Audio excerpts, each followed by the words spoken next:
Let me begin by saying that the idea of having a national infrastructure fund is not a bad idea at all. And it is not Kenya that is developing this idea for the first time. So it's not a bad idea. But let me also observe that as a parliament, we have not discussed it. So as far as I know, there is no national infrastructure fund as we speak today. There could just be an intention by the executive or a proposal. And the president and the cabinet are within their rights to make that proposal. But if you look at our constitution, under Article 206, any fund other than the 4 funds that are established by the constitution must be established by an act of parliament. Article 204 establishes the equalization fund. Then we have the county government fund. Then we have the contingency fund. And of course, the one which is well known, the consolidated fund. So all other funds are actually subsets of the consolidated fund. So a national infrastructure fund will be a subset of the consolidated fund established by an act of parliament. So I believe that the executive will have to bring a bill to the House to establish that fund. The things that cannot be established by an act of parliament will be the subsidiary businesses that that particular fund will support. I think Kenyans probably need to understand what an infrastructure fund is.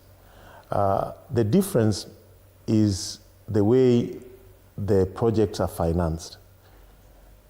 In other words, what the government is seeking to do is to have a fund that leverages its own resources, then matches with private sector funds to support infrastructure projects by way of equity financing and not loan.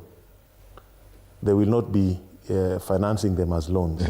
The government will say, okay, we have X amount that we are willing to put into this project for this particular equity stake. Then the private sector will come along to partner with them. But because this is all within the rubric of the so-called Singaporean dream that we have, let me begin by saying this, that Lee Kuan Yew, whom we are now keen to follow, had a simple mantra. If you want to compete globally, then you must adopt global standards.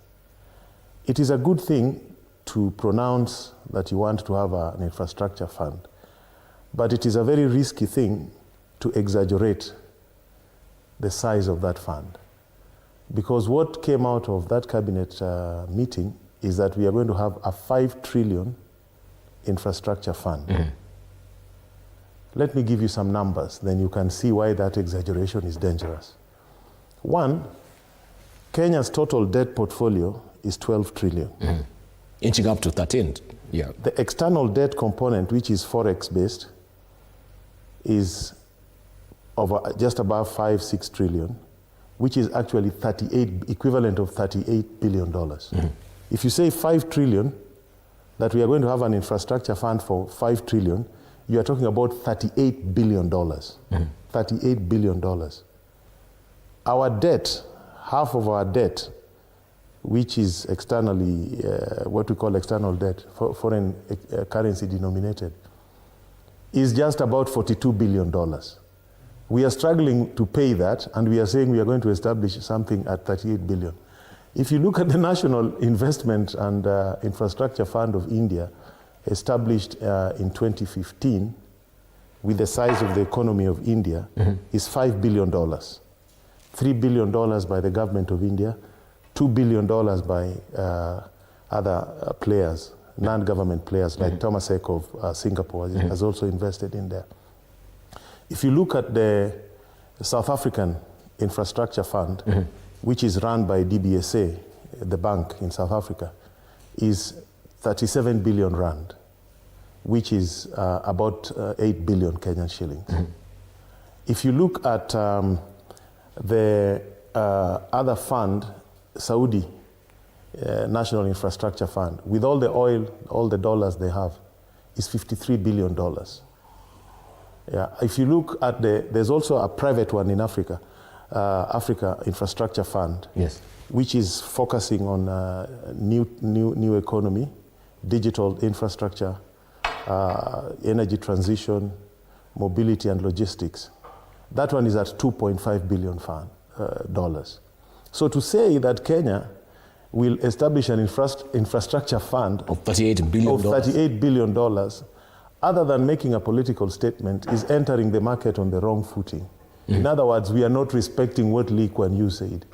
Because in financial markets, your first line of credibility are the numbers that you present.